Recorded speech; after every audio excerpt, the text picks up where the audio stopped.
Hello to everybody in the planet and Baha'i greeting of Allahu Akbar again to everyone. My name is Abbas Ali Timori. I've started this program I think around 2013. As you can see, I'm still alive, not dead. So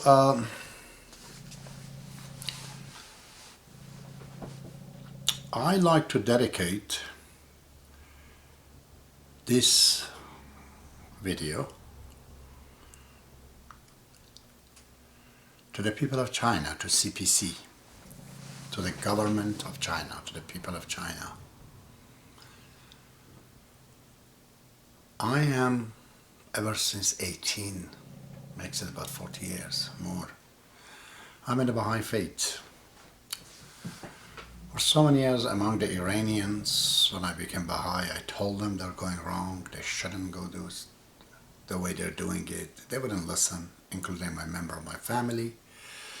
As a result, Ayatollah came and basically the social cancer that they had developed, the tumor came, and this Iranian as a society, they're dead now. This country will become many countries. Then I came to Canada in 1984 and I spoke to the Baha'is. I found out, there are things they're not doing right. Ever since now, none of the Baha'is have come forward to do anything, except few, but all nothing but failure. Then in 2013 I started to talk in English language to the people of America, to Canada, to the Western world, to those who speak English. I have not seen anything. Unfortunately, nothing. All those Iranians that they came here as a Baha'is, they take advantage. I had even a few American in my house. The guys written a book. They're all trying to convince me that they have to go on the hallucination and use DMT. It's like it's part of a sort of a LSD. And that experience is a spiritual. I could not convince them. This is cartoon. You're going into the cartoon world. There's no reality to what you see. The mind already play tricks on you, and then you're adding to the tricks. So you're lost your reality into those. I don't know, all kind of people. So then I said to myself, this faith of Baha'u'llah, this cause of Baha'u'llah, which is an organic, which is a natural one, comes out of the nature, comes with the nature of God, has no audience. Nobody comes to it. Then I said, maybe I'm looking at the wrong people. These are not Iranian, American, or Western society. Civilization just doesn't go west, as they call it, the Western. Civilization is taking place very well in China. From childhood, I think before I became Baha'i, I was interested in Mao Tse-tung, because I got familiar with Marxism, Leninism, and I saw how Ulyanov Lenin was looking at farming to be an industry, because all this machineries into the farming comes in and then it just becomes another factory. And Mao did not agree with this, and he basically created a revision, and he said no. The land could be given to the Chinese and they can make it, the farmers. And if we want to make it an industry, then all the people are going to die, because then there's no job for them. So basically he used people as a biological machine to produce, all of them, so they all can partake and have something. And this was very smart on the part of the Mao. Also, I learned from the book that was written in his word that evolution, which he gives example of a chicken, that if you want to chicken, you have to have an egg, but the egg has to have proper temperature as an outside force, outside condition. So it was always in my mind to go to China to see in action. I have to confess, every time I met in the last 40 years I've been here, when I meet a Chinese, I feel that I'm seeing an alien. They're so different. They're calm, quiet. They're humble. They're very steadfast. They're disciplined. Well, that includes, many probably Japanese and people alike. But, the concentration is really in China. So that it just, I feel belittled. These guys are evolved more. So this been always bugging my head. Why these people are different, They seem like they don't talk a lot, Although here are different. So I decided in 2000, I think, a few years ago, to go to China. I went to China. And I saw in action. I found a nation so civilized, so calm. We were in the Tiananmen Square and underground. One guy approached us and said that I'm a tourist guide and this and that, and he robbed us of a lot of money to go this and that. He was not a very good guy, and he didn't like Mao. So,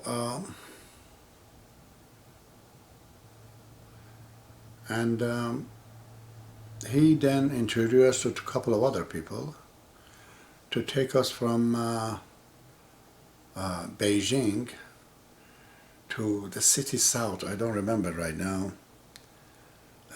The city is a strange accent name. So these guys, they're totally oblivious of we need to go to the bathroom, we need to eat food, they couldn't speak English.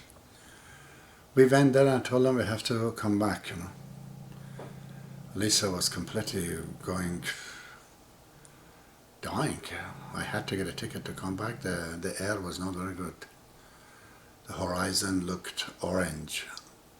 It was nothing but bad air. It was not germ, it was just air. I started to cough, our throat wasn't good. In the hotel, the children, that are running the hotel, they were so nice, so kind, helping every way they can. And went to hospital. The doctors also were so good, so nice. And they gave us antibiotic, we got better. So it came to this guy that take us all the way down south in their bad van. And I told him I can't pay you. And, oh no, we get paid. I told him no. I have no fear of you, and I have no fear also from the government of China. As people, they say, I don't have that perception. That you do. I said, I will call the police. I called the police. At a hotel, around downtown. We were in a hotel close to Capitol Hotel. So, we called the police. Chinese, they came in, one young man, one older man, about 40 I think, and a beautiful young lady, taller. And she would speak English. And I told him to explain to this man who think he likes Mao. I told him, tell him that if Mao was here, when you say I am a good man, he would say to you that I do not understand good. I have no mechanism to find out if you're good or not. But I know there is good action and good result, and you have not produced it today. You wasted our time, endangered our life. That's not good. That's what Mao tells you, I told him. They translated for him. Then they asked me, I think the police said, you know Mao? I said, very well. And I told him, yeah, let's say before I'm a Baha'i, but before I was a Baha'i, I could call myself a Maoist. You know, Mao says something, it's the most profound. People cannot get it yet. Baha'u'llah has talked about that all the time. And Mao says the Chinese are basically like a cell of a greater organic body called China. To him, China is a being, it's alive. And if you want to rule over it, you have to accept it, you have to serve it before you rule China. China is not a mass. China is a team. If you're familiar with Aldous Huxley, he talks about mass and the team. That team, a small team, organized, they will beat the mass. The whole world is a mass, is a mess, not China. So I went there, to see people have freedom, so completely, they have all kinds of freedom. They have phone, they have hospital, beautiful city of Beijing, better than Toronto. All the people are healthy, they're nice, they're joking. Even a police service, I think, in the car told me that you have come here to convince Chinese to something. I said, no, not really. You're too big to fathom. You're like alien to me. I want to know what kind of a human you are, because you're so different and evolved that I see ourselves like a Bedouin, compared to you, to your society. I said, you think that way? I told him, this is my opinion anyways. So then I said to myself, okay, came back from China. I do have some criticism, I will talk about that. But let's talk about the good stuff. No one in China is hungry, everybody has a job. And people are very intelligent. I was in McDonald's, there's Dr. Yunnan talking to me. We had talks, and he was speaking English. I told him, your wages are very low, like 6 yuan, it's like $1 an hour. He said, Mr. Timori, if we increase the wages, then the product becomes expensive. Then people can't buy it. And if they don't buy it, half the people will be hungry. So there's no other way. I said, that's very convincing. He said, it's like job sharing, he says. It's wage sharing. We give a little bit to everyone. Everybody has a place to live. Everybody is not hungry. Everybody has a cell phone. God, everybody has a doctor. All those things are good. China is not a poor country in a way. So, and it's a brilliant way to have 1.2 billion people organize it like this. It's a fascinating mind, a fascinating structure, social structure. So people knew about these things, So those who have studied Baha'i Faith, and I tell you that after 40 years into the faith of God, I would say China is an absolute prelude to the Baha'i Faith. The Baha'i society in future is very much like China. Those freedoms that in the West people are seeking, they're completely abhorrent to Baha'u'llah. Call it animalistic.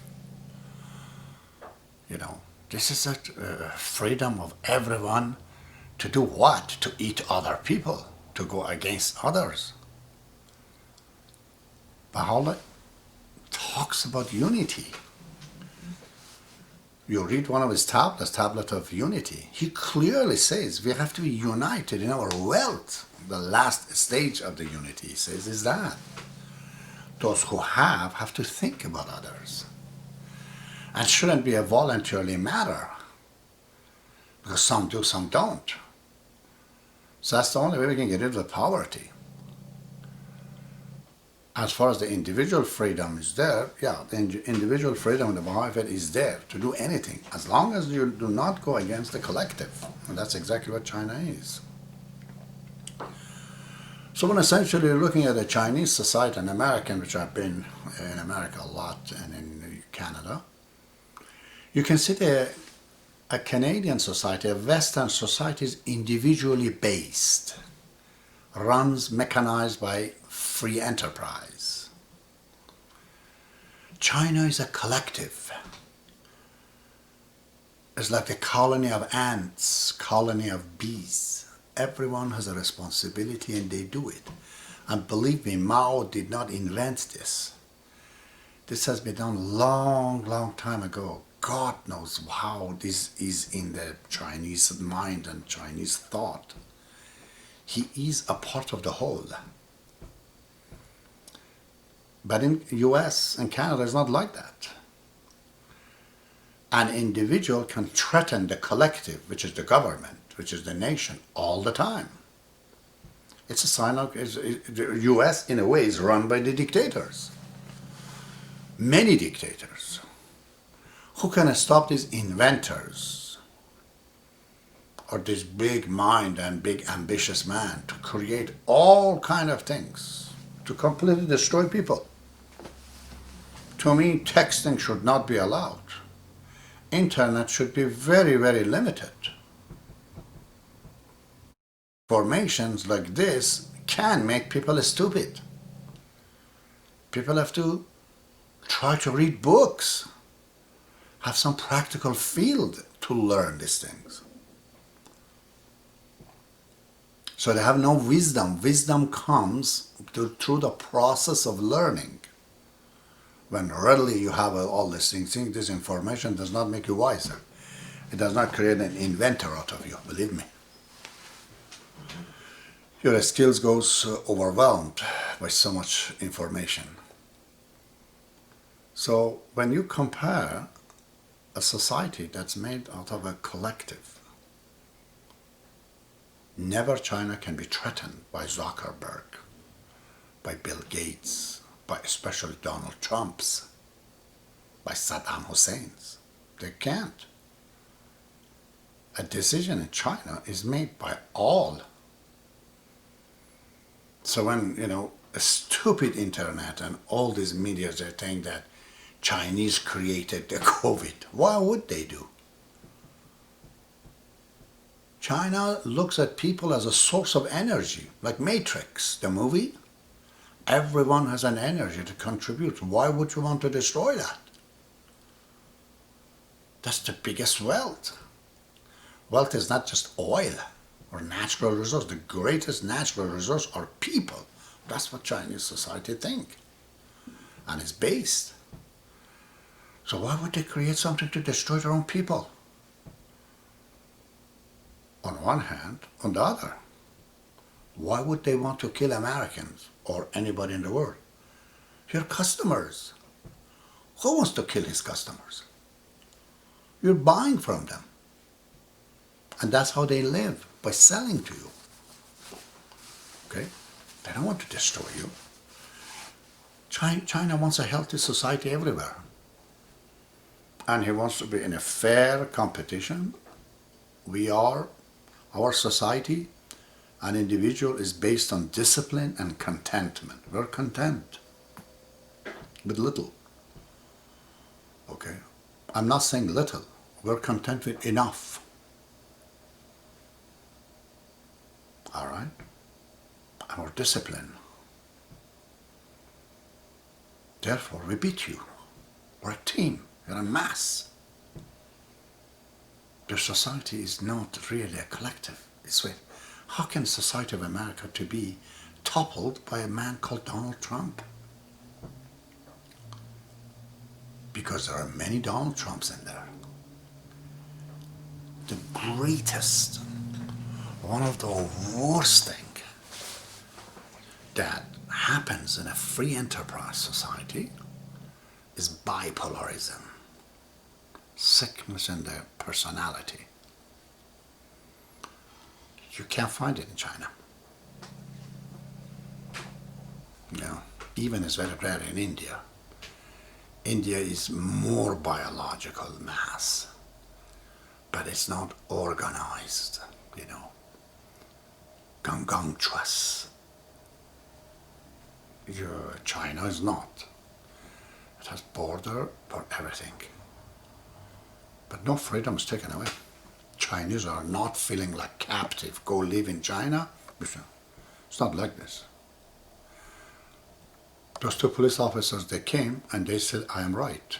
This man is wrong. You're thinking Chinese take the side of their own Maoist guy. They didn't. Although my name is Abbas, they would say, oh yeah, he's from Iran. They were much more brighter than I thought in conducting and what they're doing. So why would this virus, it's not a virus really, a glitch in the personality called bipolarism, manic depression, as the product of the free enterprise society. And the free enterprise society like Canada, like US, Canada is much more social anyways, not comparable to US, it's much more civilized. But, let's talk about the US because that's the really the epicenter of this. Is because in the free enterprise society there's one winner and everybody else a loser. I've seen it everywhere. Like in the girls, I always watch these pageant girls. I feel so bad for these brilliant ladies. One of them is winner, everybody's lost. So when society is based on winner and loser, what's going to happen? The loser is not really loser, he's second in line, but he did not get the title. He's going to be jealous. He feels belittled, then he's angry. Okay, then it starts to backbite, backstab. In a competition that goes nowhere. This competition here is between husband and wife, destroy the family structure. Thanks to free enterprise. Is between children when they age to the adult 15, 16 and their parents. Thanks to free enterprise. All these goods that are made and given, many of them are useless, wrong. Okay? If I talk one day about Canada, I'm in construction, I do build houses. There are so many codes missing, and then there are so many other codes, building codes that are absolutely no good there. In this cold society of Canada, there's no code in the building for eavesdrop, the thing that goes around the building. It gets full of ice, many days, every day we go to fix it. Falls down right in the driveway, on the car, on the head of the people. Yet there's no code that the inspector has to check that this thing doesn't fall. There's nothing like that. There's no code for that. So, in a free enterprise society, individuals, they're dictators, they rule. They decide to make things without consulting the government. It's called free enterprise. It might destroy a lot of mind, a lot of things. They do it anyways. So, this is what is not in the society in China. We don't have depression. We don't have bipolarism. Very rarely. It has to be really a natural glitch. These ones here is manufactured every day. The whole society, free enterprise, full of bullies. They bully each other every day. My God, I've been fighting with them all the time. So, the question comes though, on behalf of the capitalists, that, okay, the rules in Chinese society that protects the collective, which is the government, against the big individuals that they might want to alter the course of the society. Then this, in return, stops the freedom, social freedom and economical freedom of others. That is not actually true, because if you go to China, you have to go to see it. People do not feel like they're in jail. No. They are vibrant, working, doing job. Nobody's afraid of anything. Police here in city of Guelph is like Gestapo. They give you a look like it's amazing. Go to the people in China, the police officers, they're all humble. They look down. You know, they do not intimidate at all. So those guys who are talking about freedom, they mean they want to be free so they can be higher and bigger than other people. That's what free enterprise. It's not just that I have my social need and my economical need. No, now I have a new need. I want to be bigger than everybody else. That's where psychosis starts. China doesn't allow it. Doesn't happen that there. You know, I criticize the CPC for not precisely explaining this to people every day in the school, everywhere. People, they should know what other people around the world, what's collective, what's individual-based society, what's capitalism really. It's beyond capitalism. This capitalism is part of the older story. China is a collective, as I told you. Every individual is a cell of a part of a bigger body. My cells in my body, if you put it on the table in 5 seconds, dies. But the cells, when are collected in the form of the body, the collective led the cell to live 100 years. You see? So collective helps the individual. If individuals, they find out in the jigsaw puzzle of the collective where they have to be. CPC and government, China cannot cheat. Everything is very clear. A cheating man comes with a huge car with like John Travolta with several airplanes. Nobody has that in China. No member of the parliament and CPC has that. Nobody. You know. So now China has repaired a whole lot of views in the past, thanks to Mao and then Xiaoping after him. They did not get rid of the Hong Kong. They said, let it be, let's learn to see how they do it. Masterfully, they waited till Hong Kong becomes a part of the China and they lured them into the main China and from there the rest of the Europe, and now they're all investing in China. A very, very safe society to invest. Believe me, your money will not be stolen, will not be taken. It cannot be. Collective doesn't allow it. But my topic today, after I say some of my reason why society of China has to take care of the earth, really. All this society is full of divorce, full of criminals, full of drug addiction, from mental disease, none of which exists in China. And if you think they're forcing you and putting a gun behind you, that's total bullshit. Nothing like this. In China, they will come after you. If you want to hurt the body, they should.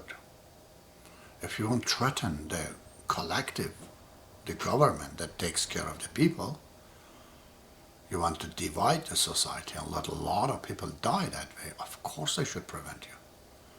Our body collective is the same way.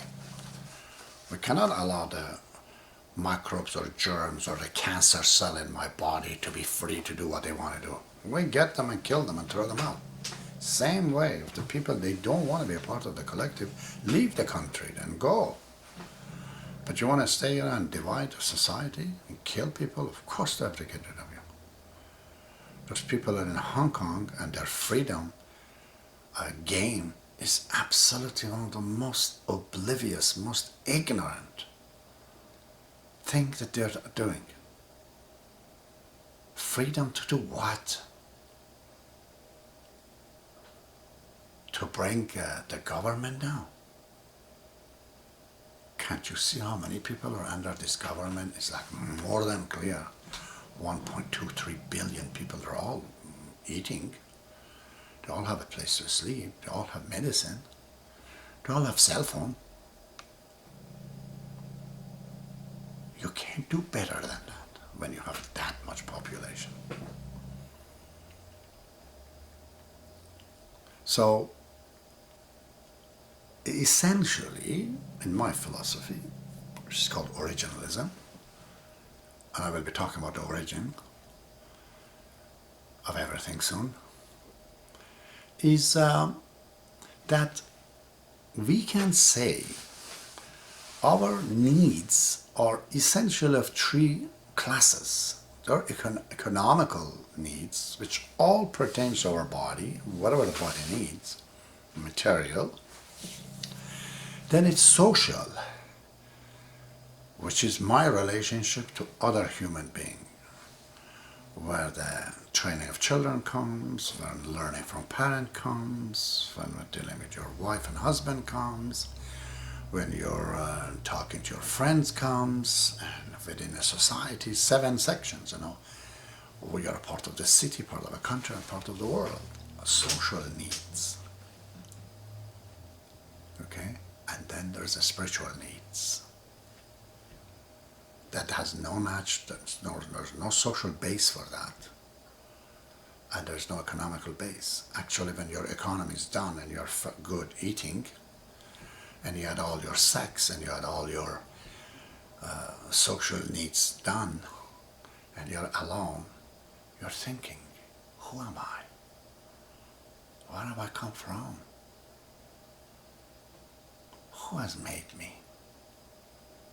Questions that has brought mankind to here. These questions are instinctive. This is why we are going to moon. This is why we are going. We want to know where we come. Mankind is like a salmon fish. He wants to go back to see where he came from. I will be speaking thoroughly about these things. And there are attributes and qualities that people have, but there is no social or material gains for it. For example, the feeling of wanting to help somebody. You don't even reveal your name. If that need comes into you, then it's a spiritual need. If you want to know who has created you, or have you been created, it's a social question. It is a spiritual question. If you show humbleness, humility, service, being content, considerate, as Chinese are to each other, these are all spiritual. There's no social gain in it. People are not doing these things to become famous, in other words, no. They find a pleasure in doing that. Pleasure what Mao had to do the revolution. He was rich, he didn't need to do this. But something was paining him, See the people. And what are they going to do? So I was inspired, So the word communist and there's no God in this, of course, based on the communism and theories of Karl Marx, all the religions of the past are doomed. They are non-existent. None of them can explain. None of them. I have not seen one person, a spiritual so-called, Baha'is included, in the world, to say that there is God. Very simple. They tell you that the existence, to exist for something to be,